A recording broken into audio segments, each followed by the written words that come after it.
Olá pessoal, bom dia a todos e todas. Muito obrigado pela presença, pelo prestígio da aula.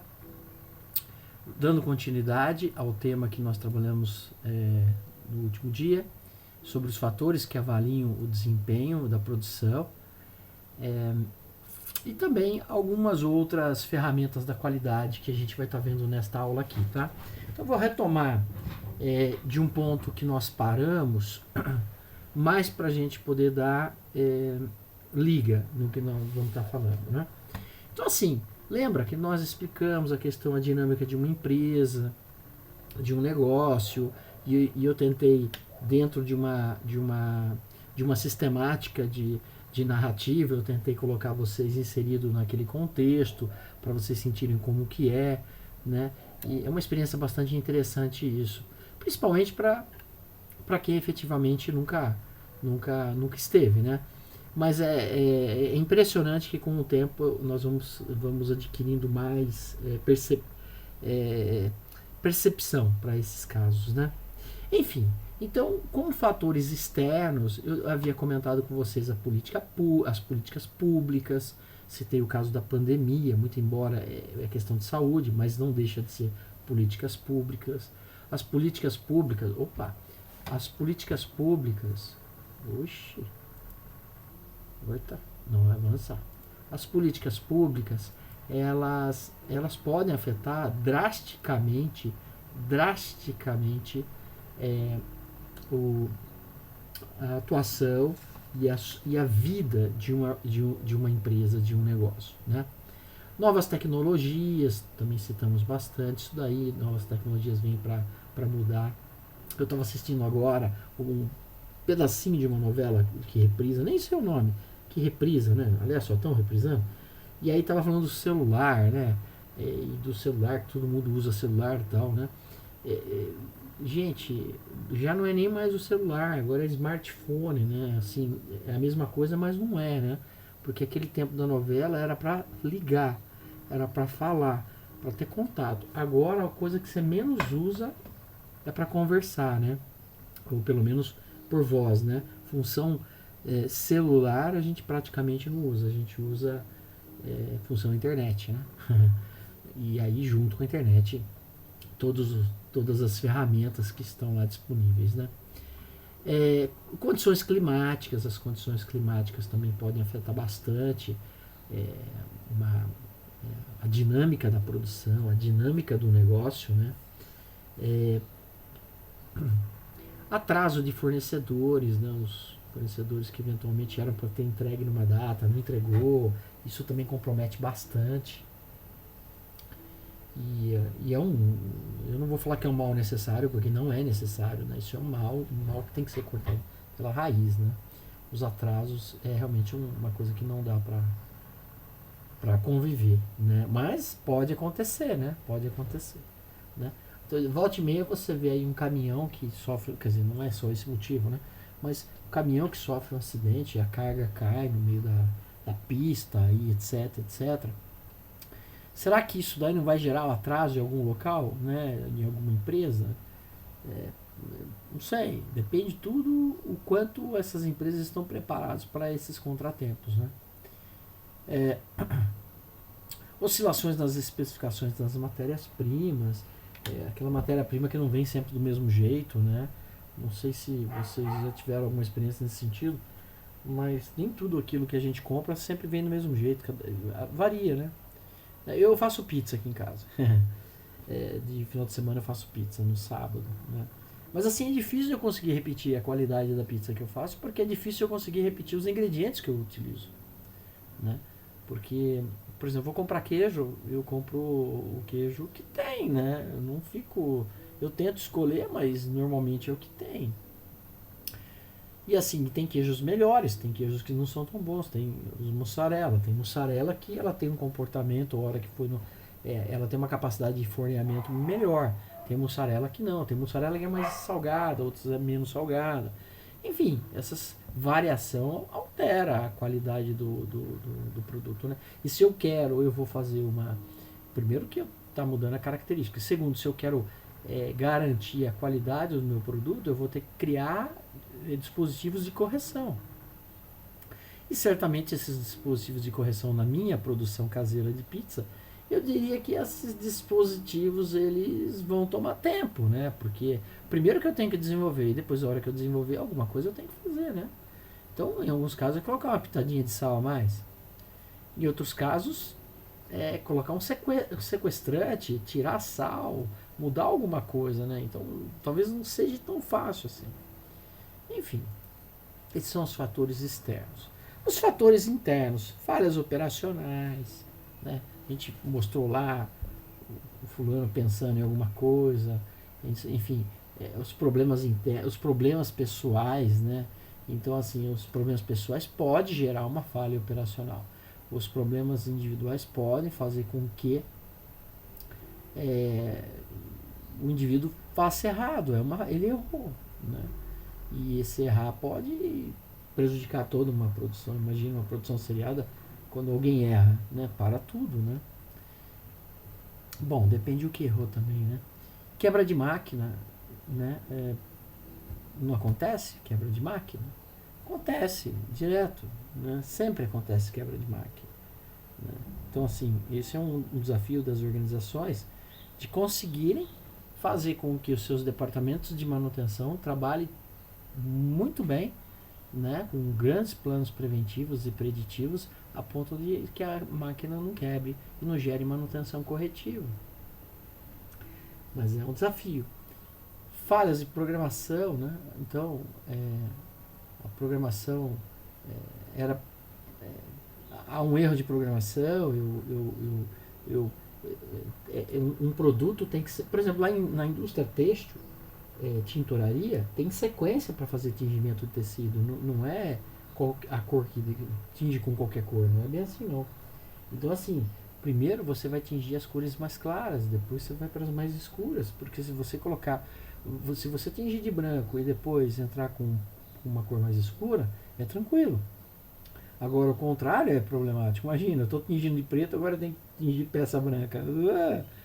Qualquer pigmentação preta que sobrar lá, ferrou, né? Vai mudar, não vai dar coisa boa, né?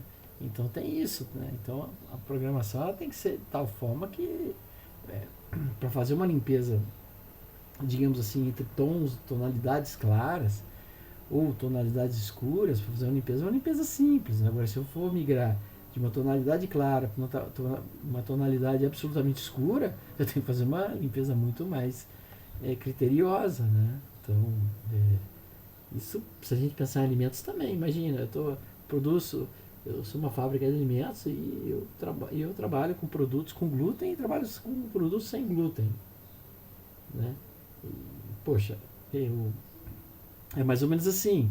É melhor trabalhar com um produto sem glúten e depois migrar para o glúten, se eu tiver essa possibilidade, lógico, do que o contrário, né? Lógico que com duas opções sempre vai acontecer isso que eu estou falando, né?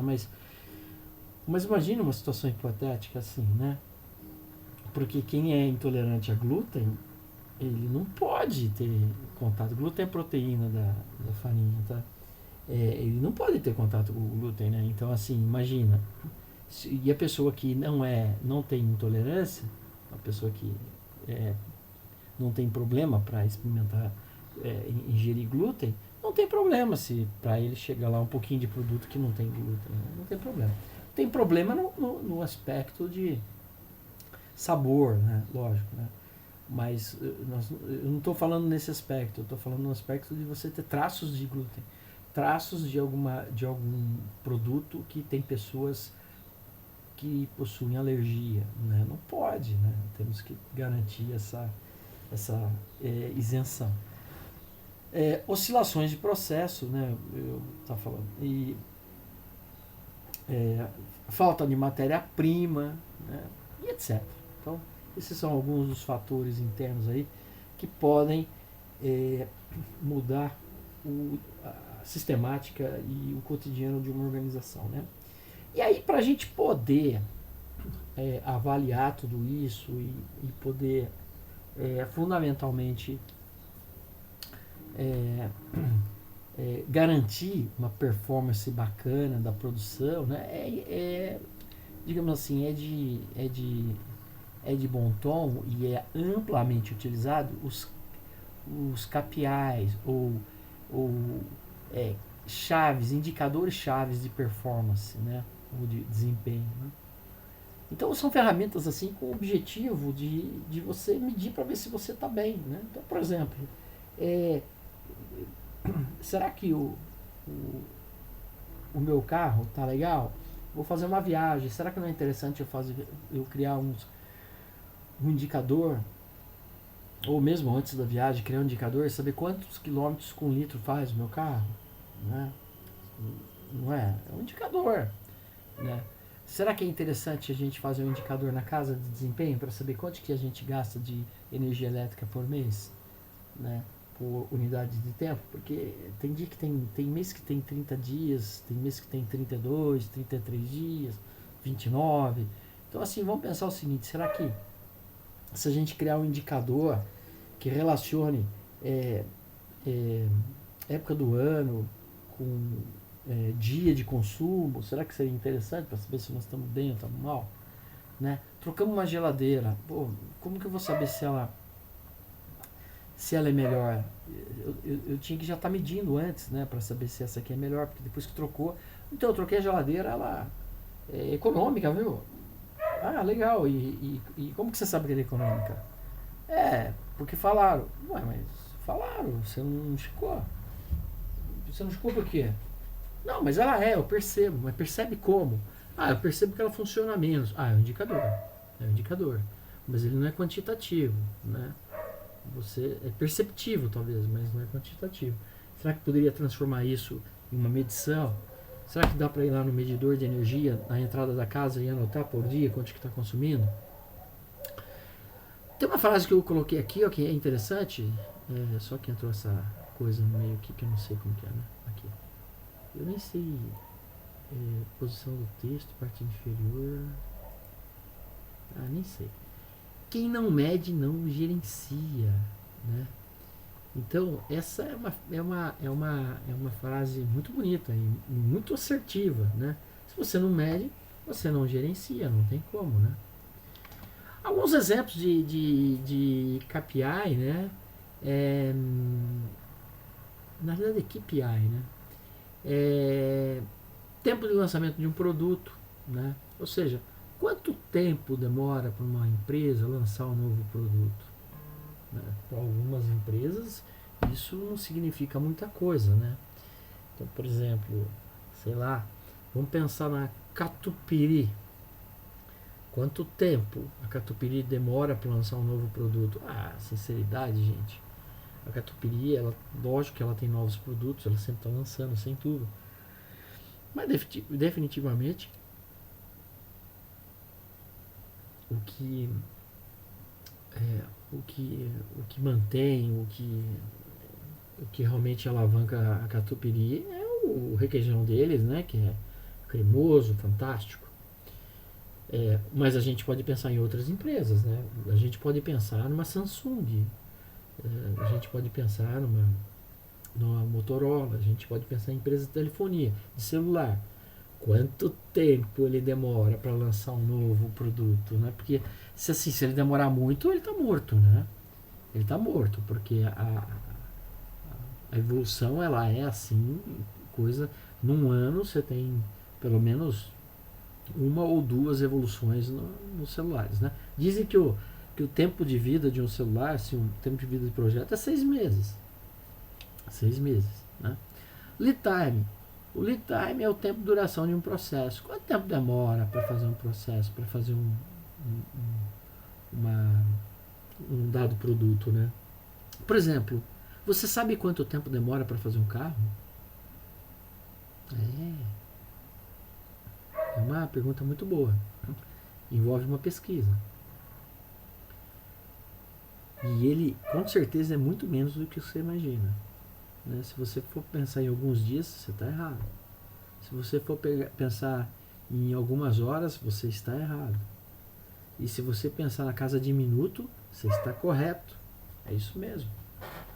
entendeu? Um carro, lógico, a forma que você mede não é uma medida pura, né? E outra coisa, nós não estamos fazendo um carro, nós estamos fazendo centenas de carros ao mesmo tempo, né? Ou dezenas de carros ao mesmo tempo. E sim, ele não para, né? Então a velocidade a cada 1 minuto, dependendo o carro, até menos, ele fica pronto, tá saindo o carro, a cada 1 minuto tá saindo o carro. Então o lead time de um carro vai ser isso daí, né? OEE, essa sigla, ela vem do inglês, né? Que ela significa eficácia geral do equipamento, né? E o objetivo é saber como está o rendimento do equipamento, né? Então, compara-se qualidade com produtividade. Eu sei que parece um negócio estranho isso daí, né?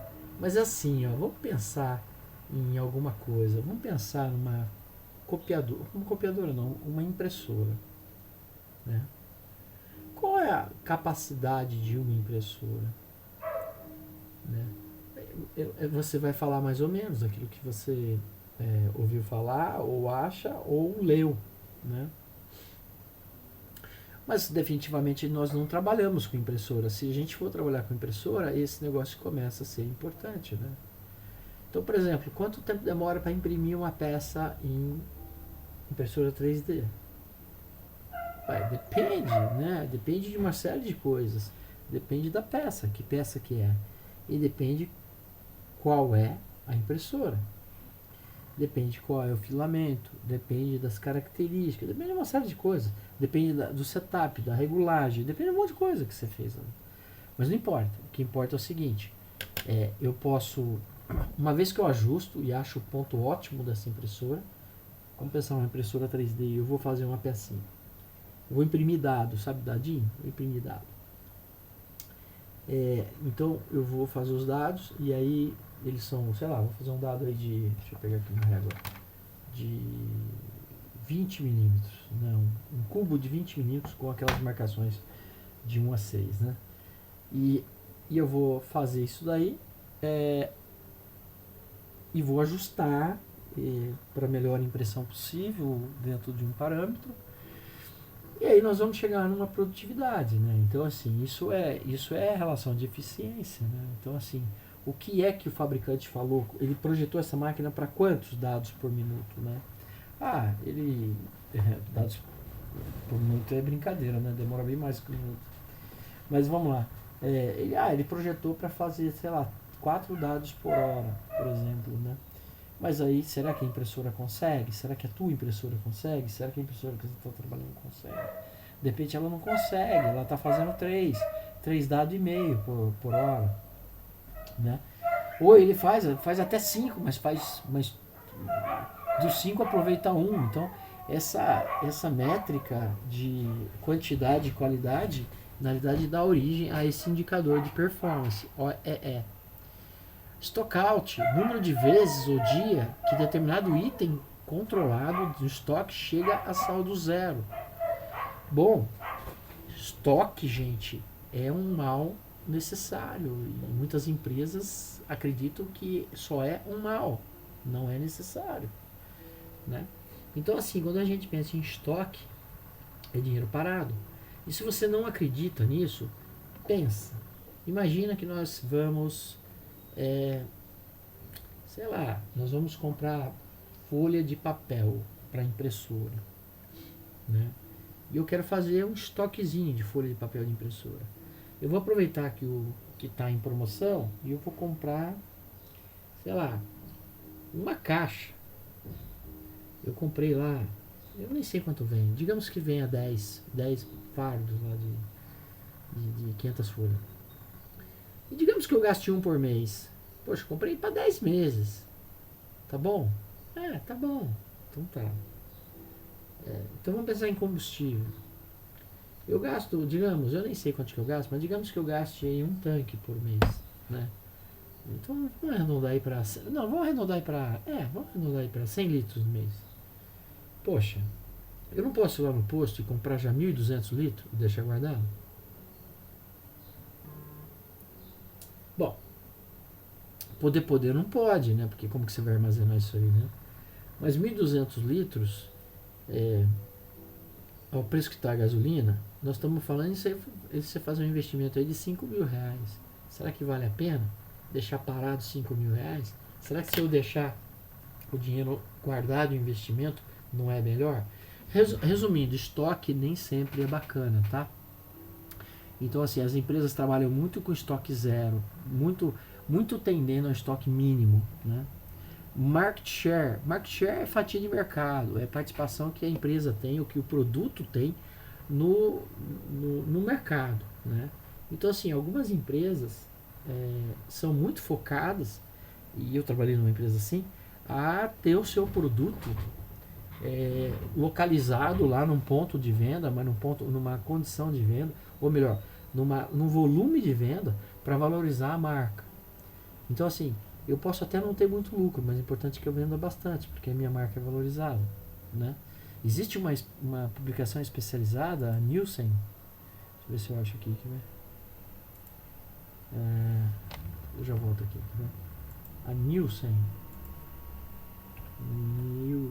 Acho que é Nielsen que chama. Nielsen. É que tem tanta coisa como Nielsen. Mas é isso aqui, ó. Para cada necessidade de mercado, uma solução da Nielsen. É isso aí. Olha lá, mudança aparecer como o próximo passo. A Nielsen, ela tem publicações. Quais são os livros mais vendidos? Tá. A Nielsen, ela tem publicações onde ela faz pesquisa de mercado e ela coloca quais são as empresas, né? Dependendo da empresa, ela coloca a empresa assim que é líder do mercado, então você sabe que quem mais vende. A Ambev tem 80% do mercado. Isso é Nielsen que vê. E como que ela mede isso? Ela mede uma das métricas é fazendo a estimativa em supermercado, fazendo em pontos de vendas, em coisa. Enfim, market share é isso, tá? Fatia de mercado. Se a gente pensar no mercado de ações, uma empresa que tem grande penetração no mercado ou tem um domínio, ela tem suas ações mais valorizadas, né? Então, assim, quando ela quer captar dinheiro fora, fica muito legal. Ela pega lá, coloca ações à venda, ela vai pegar um bom dinheiro, né? Isso é interessante.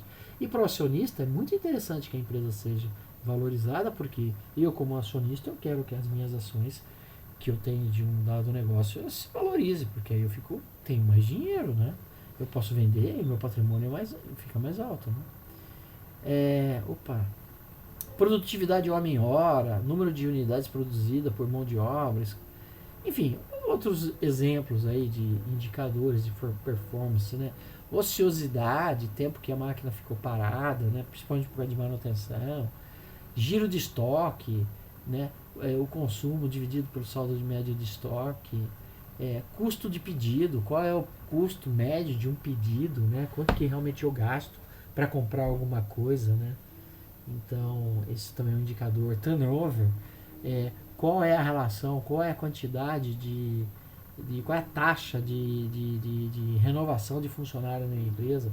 Uma empresa com alto turnover significa que ninguém para lá, né? E se ninguém para lá, por que não para? Né? A empresa não é boa para trabalhar, manda embora fácil. Qual é o problema da empresa, né? Indicadores de rentabilidade, né? Aí são indicadores que vão indicar quais são as melhores possibilidades de uma empresa a fazer os investimentos, né? Assim, as organizações é bem assim, gente. Quando você coloca um projeto bacana, você tem uma ideia bacana para a empresa, então você põe lá um projeto, então, o teu diretor ele pode até entender, né, que aquele projeto que você está propondo é bacana, é legal, mas tem uma pergunta que não tem jeito, que é o tal de payback. Tempo de retorno. Então ele vai perguntar qual é o payback, em quanto tempo esse projeto se paga, né?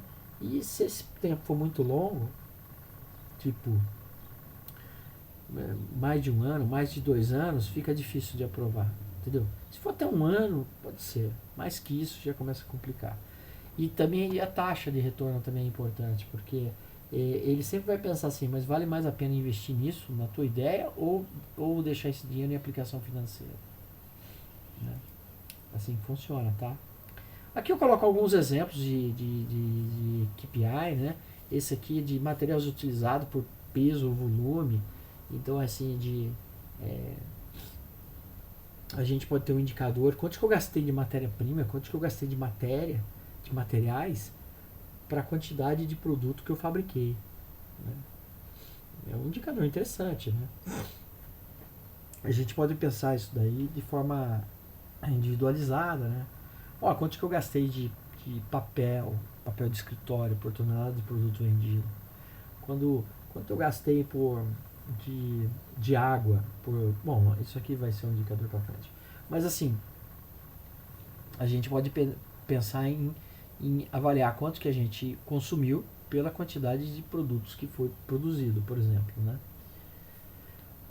Aqui, por exemplo, quantidade de materiais recicláveis pela quantidade de materiais totais, né? Bom, é um exemplo de um indicador muito interessante, né? Se eu quero ser uma empresa focada em, como que eu diria, em meio ambiente, né, sustentável, a pergunta é, tá, beleza, em cima dos seus produtos, qual é a taxa de uso de material reciclável, né? Se esse número for baixo, você não tem nada de sustentável. Bom, não vai ter mesmo, né? Não vai ter mesmo, né? Mas assim, se você fala que é sustentável, você tem que provar, de alguma forma, né?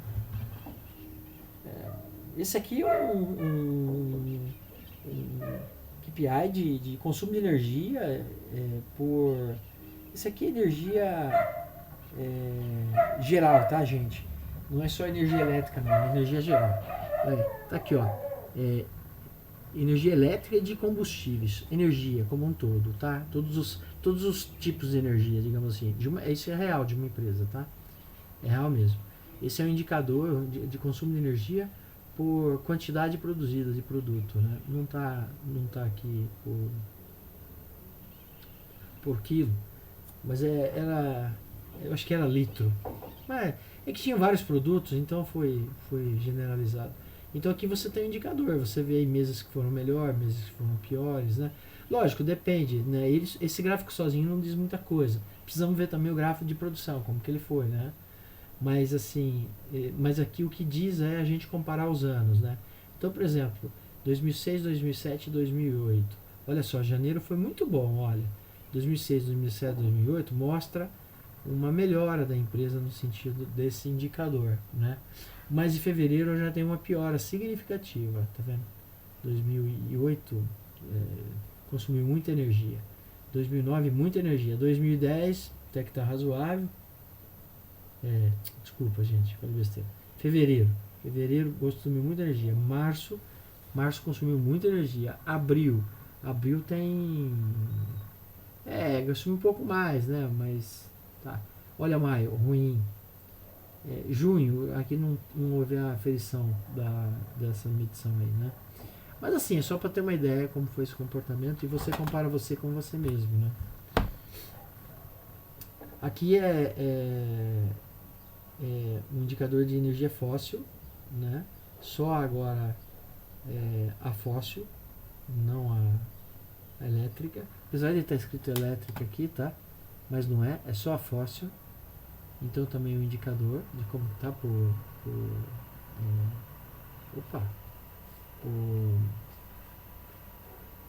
esse daqui eu acho, deixa eu ver, esse daqui é de energia elétrica, tal. Não saiu aqui o indicadorzinho, né? Mas é por por quantidade de produto produzido também. Aqui energia fóssil consumida nas empilhadeiras, né? Então aqui é comportamento de empilhadeiras. Então a mesma coisa, mês a mês, dá para se comparar como que tá, e você vê que o último ano não estava bem, bom, depende, janeiro não estava bem, fevereiro já estava ótimo, fevereiro, março, estava razoável, né? Consumo de água, litro de água por litro de produto envasado, né, produzido. Então é um indicador que eu comparo quanto que eu gastei de água por quanto que eu produzi, né? Então dá para ter uma ideia aí também, né?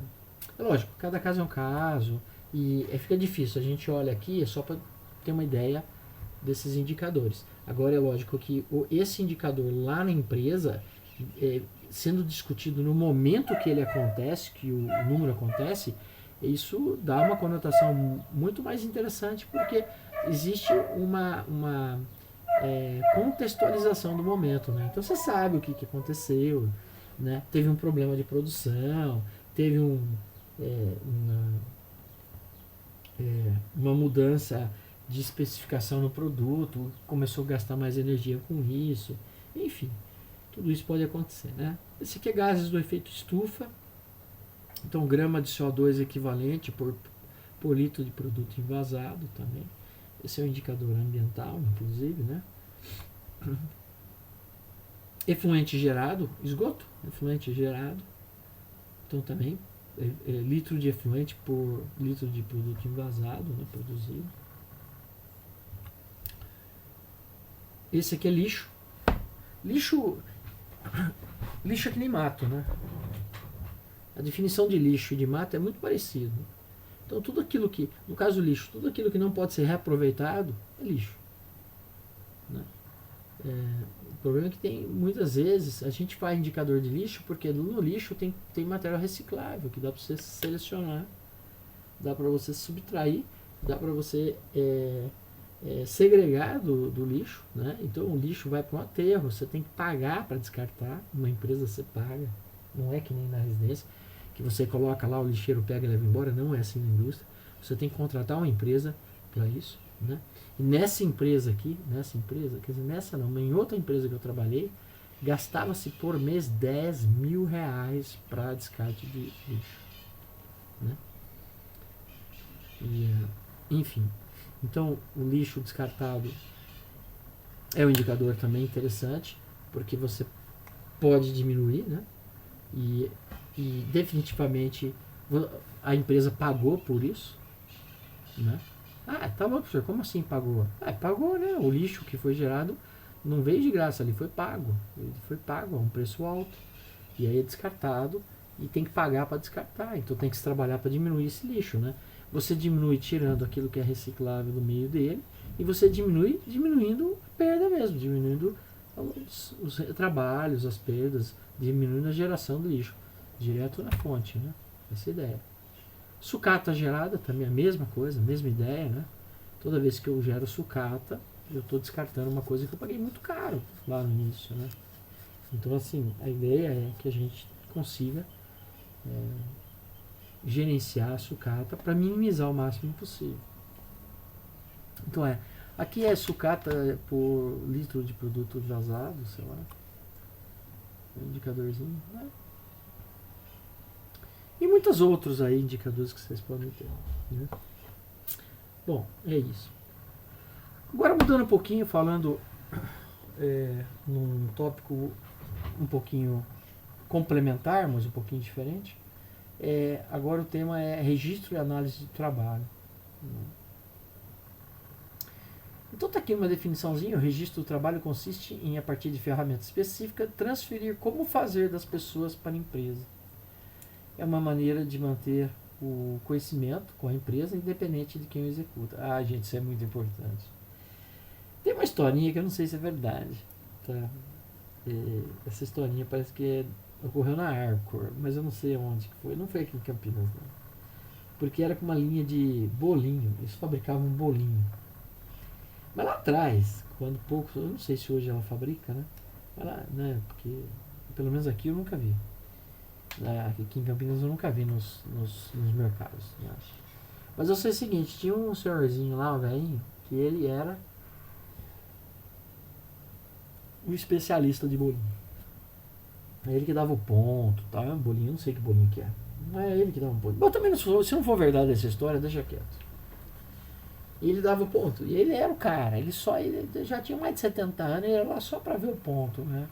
Então ele dava o ponto, não, põe mais água, põe mais não sei o que, né? Ele via o ponto. Tá bom. A única função dele era ver esse ponto aí, quer dizer, ele era o cara que manjava desse bolinho. Bom, um certo dia, o velho não foi trabalhar. Ele não foi trabalhar. E aí foram ver lá, foram ver o que aconteceu lá. O que aconteceu? Chegou lá, o velhinho já tava daqui para melhor. Pronto. Mas quem que podia tocar esse bolo? Quem que podia fazer o bolo? Não, não. Eles tentaram lá, mas não conseguiram mais chegar no ponto do bolinho. E aí a solução foi acabar com a linha de bolinho, né? Não tinha condição de fabricar mais, porque o velhinho não estava mais lá para tirar o ponto. Né? Isso é quando o domínio de como fazer está na mão de pessoas, né? E não na mão da empresa. Então sempre tem que estar na mão da empresa, né? Se o produto é da empresa, tem que ser na mão da empresa. Né? Você acha que tem cabimento, gente? Uma padaria que você vai lá, compra pão naquela padaria lá, o pão é bom, beleza. Aí passa um tempo, cara, o pão lá ficou ruim, não compro mais lá não, agora eu vou em outra. Caraca, velho, o que aconteceu? Trocou o padeiro. Mas como que pode, velho? Você acha que pode um negócio desse? É uma empresa, não é? O produto é do padeiro ou é da empresa? É da empresa. Mas a empresa não sabe fazer pão? Ela não tem o processo? Ela não tem a padronização? Não é ela que define isso? É o padeiro? O padeiro faz do jeito dele? É? É. Tá. Mas tem padeiro bom, que foi bom. Pô, beleza. Sem dúvida. Eu não tenho dúvida disso. Padeiro bom é padeiro bom, não tenho dúvida disso. Mas a organização, a padaria não se apropria desse conhecimento, né? Não dá uma contrapartida para esse padeiro que sabe fazer um pão bom e fala, não, a partir de agora você é o padeiro nosso e mais do que isso, eu vou te pagar para você me ajudar a padronizar essa produção de pão. Ué, é um negócio, né? Imagina se os produtos aí, o leite condensado, você compra um dia de um jeito, compra de outro dia de outro jeito, que a gente, pelo amor de Deus, né? Não pode isso aí, né? Você vai fazer um bolo, faz de uma vez tem um sabor, faz de outra vez tem outro sabor, né? Agora tá diferente. Ficou diferente. Não, como assim ficou diferente? Tem que padronizar. E uma das formas é você transferir o conhecimento para a empresa, não deixar na mão do funcionário, né? Essa é a ideia, né? E para isso é muito importante os registros e análise do trabalho. Então, um dos motivos de você fazer isso, registrar e analisar, é você documentar a forma que se trabalha. Uma vez que você documenta, você consegue padronizar isso. Essa é a ideia. Né? Então, tá aqui, torna possível, né, a importância, torna possível se ter uma visão global do processo, o que facilita a visualização, se você fizer esse registro.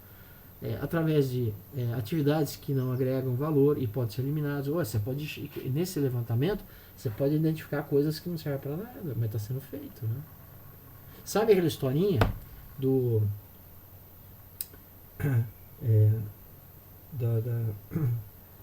do cara que comprou lá o que foi? Um leitão? Comprou um leitão? Comprou um leitão. Aí chegou lá no leitão, não é leitão, acho que era outro bicho, mas vai leitão. Aí chegou lá, cortou o leitão no meio lá. Acho que era. Cortou no meio. Um leitãozinho pequenininho, cortou no meio. Pernil.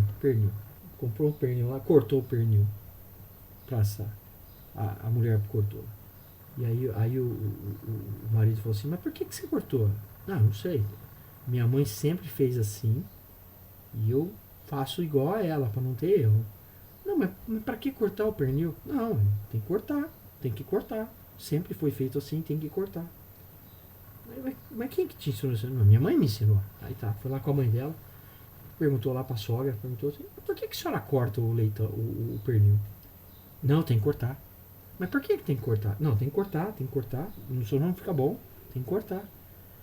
Mas por que tem que cortar? Olha, eu não sei. Eu sei que tem que cortar, porque a minha mãe, a nona, falou que tinha que cortar. Tá bom. Aí chegou a nona, velhinha de tudo, né? Falou, nona, vó, sua neta, tua filha, elas cortam pernil, né? E falaram que foi a senhora que ensinou a cortar o pernil, né? Que tem que cortar. Por que tem que cortar o pernil? Aí ela, ai meu filho, não, eu cortava o pernil porque o forno que a gente tinha lá era pequenininho, não cabia ele inteiro. Então eu cortava para poder caber. Mas hoje, com esses fornos grandes, não precisa mais fazer isso. Percebe, gente, como que é um negócio Né? Então aí você tem uma atividade que não precisa mais fazer, pô. Não precisa. E tá cheio de coisas assim, sabe? Que as pessoas vão dando continuidade, não sabem por que faz, mas continua, porque lá no passado fazia e continua hoje. É lógico, pelo amor de Deus, né? Tem coisa que lá no passado fazia, e depois pararam e ficou ruim, né? Porque precisava. Né? Então a gente tem que separar o que realmente precisa do que não precisa. A gente tem que separar as atividades que não agregam valor das atividades que agregam valor. A atividade que não agrega valor tem que ser eliminada, né? Mas por que tem essa atividade? Estou gastando tempo, dinheiro ali para quê? Para nada. Né? Atividades que podem ser agrupadas, combinadas. Né? Podem identificar atividades que pode fazer junto, isso aí dinamiza, ganha tempo, divide melhor as tarefas, né? Coloca um funcionário de repente mais ocioso, ele pode fazer uma outra coisa também. Isso a gente consegue fazendo o registro das atividades. Atividades que podem ter sua ordem alteradas. Ué, dá para identificar também atividades que podem ser feita uma nova sequência. Atividade, cargas de trabalho inadequado, aí a gente consegue ver onde está muito acentuado a carga de trabalho, onde está menos acentuado. Erros que podem se repetir em casos de novos métodos, uma vez fica registrada a evolução da forma de execução do trabalho, métodos anteriores, né? Enfim, essa é a importância, né? E aí, esse aqui, na realidade, eu peguei essa apresentação, essa parte da apresentação não é minha, não, tá? Esse aqui é do professor João Leite, da Universidade Federal de Campina Grande. E aí ele colocou aqui algumas ferramentas de análise, né, que eu vou estar mostrando para vocês, né? O gráfico de fluxo de processo, o mapa, o fluxograma, o diagrama de espaguete, esse eu não conhecia. O gráfico das duas mãos e o gráfico homem-máquina. Então a ideia é a gente conversar um pouquinho sobre tudo isso daí hoje.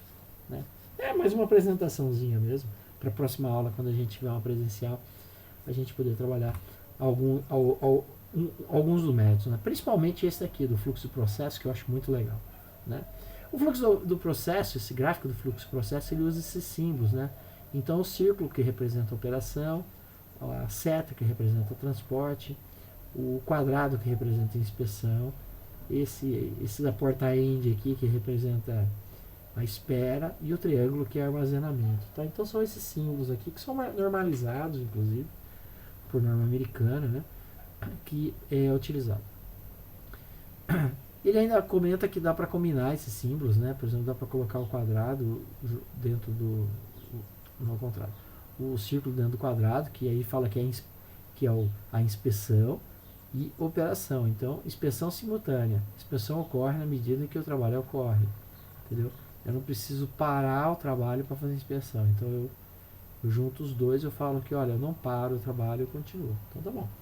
E o quadrado com a seta, o quadrado é inspeção e a seta é transporte, e a inspeção ocorre durante o transporte. Então, uma ideia de possibilidade. Tá aqui, eu trouxe aqui uma tabela, né, dos símbolos, né? São os mesmos símbolos, né? E algumas definições aí que, né?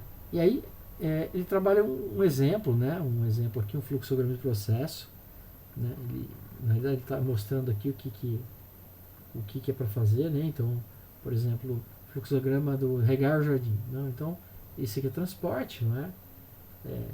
Ir até a porta da garagem. Esse aqui abrir a porta, que é uma ação, né? Aqui, ó.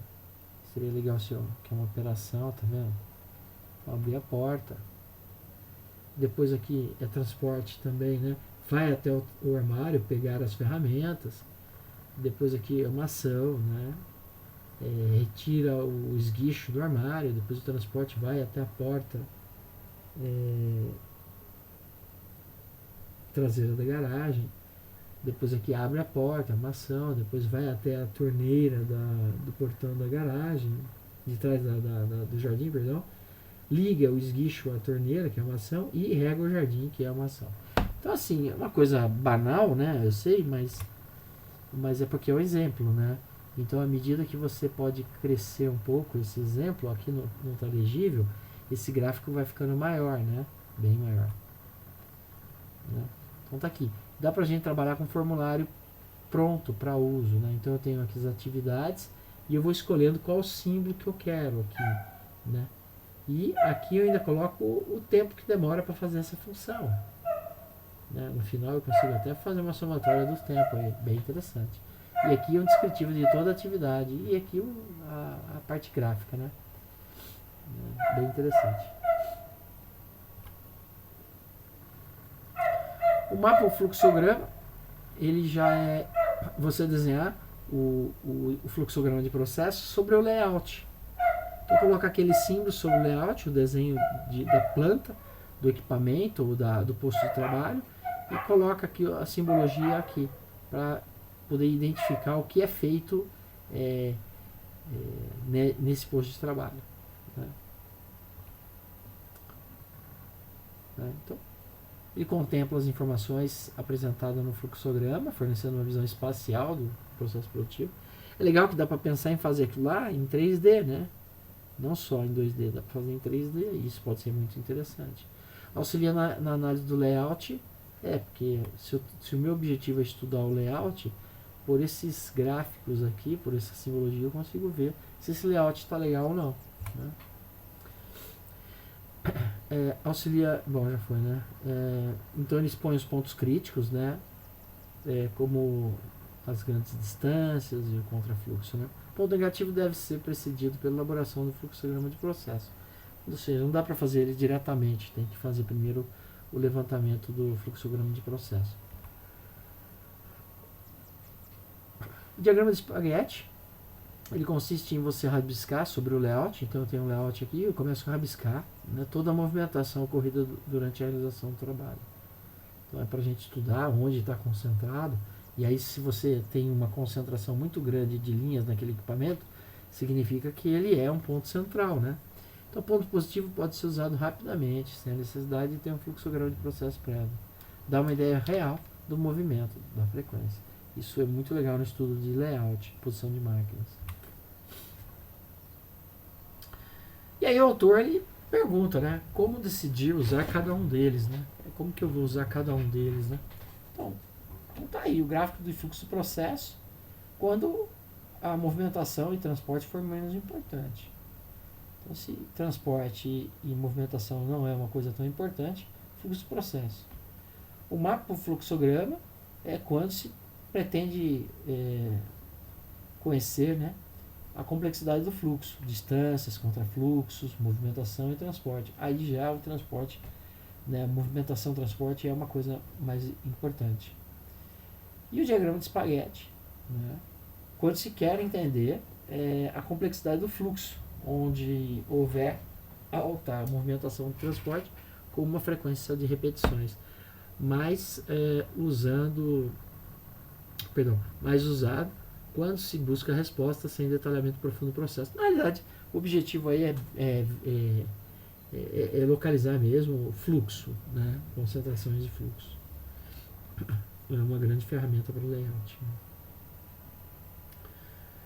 Bom, o gráfico das duas mãos, né? Ou o gráfico de operação. Então é usado dois símbolos, né? Que são extremamente usados na construção do gráfico. O pequeno indica um transporte, né? E o pequeno indica um transporte, como por exemplo o movimento da mão em direção a uma peça, e o círculo maior representa ações do tipo agarrar, posicionar, usar ou soltar a peça. Então o maior é a ação e o menor é transporte. Né? Ele é mais usado para atividades de curto alcance e alta precisão, como montagem e desmontagem, possibilita verificar como uma operação envolvendo micromovimentos se realiza quanto a transportes e execuções. E, por fim, torna possível, eu acho que eu não devia ter feito, não fiz, possível verificar o sincronismo e a distribuição da carga de trabalho entre as mãos. É uma coisa manual mesmo, né? Então está aqui um exemplo da mão esquerda e a mão direita. Mão mesmo, gente, mão, gráfico das duas mãos, mão. Eu estou analisando, estou estudando pós-trabalho, estou estudando o tempo e métodos aí, eu estou vendo o que cada um está fazendo com a mão, né? Então, assim, é natural que as pessoas usem menos uma mão do que a outra, né? Mas aí a gente pode analisar se, de repente, a mão esquerda pode fazer uma outra função, né? Bom, enfim, aqui o tempo para executar essa tarefa, ele está muito concentrado no gargalo da mão direita, né? De repente, se você tem as duas mãos, você maximiza o tempo, né? Você diminui o tempo, né? Enfim, é uma estratégia muito interessante, né? E o gráfico homem-máquina consiste em se registrar o trabalho, separando exatamente o que é realizado pelo homem e o que é realizado pela máquina, né? De maneira gráfica, seus tempos de trabalho e as esperas, né? Então aqui é uma tabela onde você tem lá o tempo da máquina e o tempo da máquina. Aqui ele coloca o seguinte, olha, vamos pegar aqui um exemplo. Freguês pede ao vendedor 1 kg de café. Tempo 5 segundos para ele pedir 1 kg de café. Será que eu demoro 5 segundos para pedir 1 kg de café? Bom, mas tá bom, né? 5 segundos tá bom, né? Bom, o vendedor ouve a ordem, mais 5 segundos, né? E nesse momento o moedor, que é a máquina que vai fazer o café moído, né? É aquela coisa de moer na hora, sabe? A máquina está parada por 5 segundos, né? Então ele demorou 5 segundos para falar, o vendedor 5 segundos para escutar e a máquina 5 segundos parada. Depois o vendedor vai ficar 15 segundos parado, porque o vendedor vai buscar o café e colocar na máquina, acertar a moagem e ligar o motor. Ele demora 15 segundos para fazer isso. E a máquina está 15 segundos parado. O homem fica aí 21 segundos parado. O vendedor ele fica parado enquanto a máquina trabalha 21 segundos. E o motor vai ficar moendo 21 segundos. Para falar a verdade, na verdade, quem dita essa linha é o verbo de ação, né? Então, a máquina está moendo 21 segundos. Então, todo mundo aqui é 21. O vendedor ele está regulando a máquina, está pegando o café, regulando, está levando 15 segundos. Todo mundo aqui 15 segundos. O freguês está pedindo, ele está levando 5 segundos, todo mundo demorando 5 segundos aqui também, né? Depois o vendedor ele para o motor e coloca o café no saquinho e o lacra, vai vedar o saquinho. Ele demora 12 segundos. Esses 12 segundos a máquina está parada e o freguês está parado 12 segundos. Aí ele entrega o saquinho ao freguês e espera o dinheiro e faz o troco. 17 segundos. O freguês está recebendo o café e dando o dinheiro, recebendo o troco 17 segundos, os mesmos 17 segundos, e os mesmos 17 segundos a máquina parada, né? Então ele colocou uma cor aqui em trabalho. Então aqui tem trabalho, aqui tem trabalho, aqui está parado. Aqui tem trabalho, o resto parado. Aqui tem trabalho, o resto parado. Aqui tem trabalho, o resto parado. E esses dois aqui em trabalho e o resto parado. Então tá aqui. O tempo parado do freguês, 48 segundos. Deixa eu pegar aqui. 48 segundos. Do vendedor, 21 segundos. E do moedor, 49 segundos. O tempo de trabalho do freguês, 22 segundos. Do vendedor, 49. E o moedor, 21 segundos. Tempo total do ciclo, 70 segundos. Tem que somar tudo, né? Então, se você somar tudo, isso aqui vai dar os 70 segundos. Em todos eles, né? E a porcentagem de utilização, se você pegar da máquina, tá? Da máquina. Se você pegar o 21 segundos dividido pelo 70, vai chegar nesses 30%. Não, desculpa. Se a gente pegar o tempo de trabalho 22 segundos dividido por 70 segundos disponível, vai ser o trabalho do freguês. Os 49 segundos do vendedor sobre os 70 segundos vai ser o trabalho do vendedor, e a máquina, se pegar os 21 segundos sobre os 70 segundos totais, você vai ter o trabalho da máquina, né? E é isso, gente. Tá? Muito obrigado aí pela paciência. Vou fazer uma atividadezinha tranquila para vocês, mas na próxima aula aqui a gente tiver síncrono, então nós vamos trabalhar um exercício prático, tá bom? Abraço e até mais.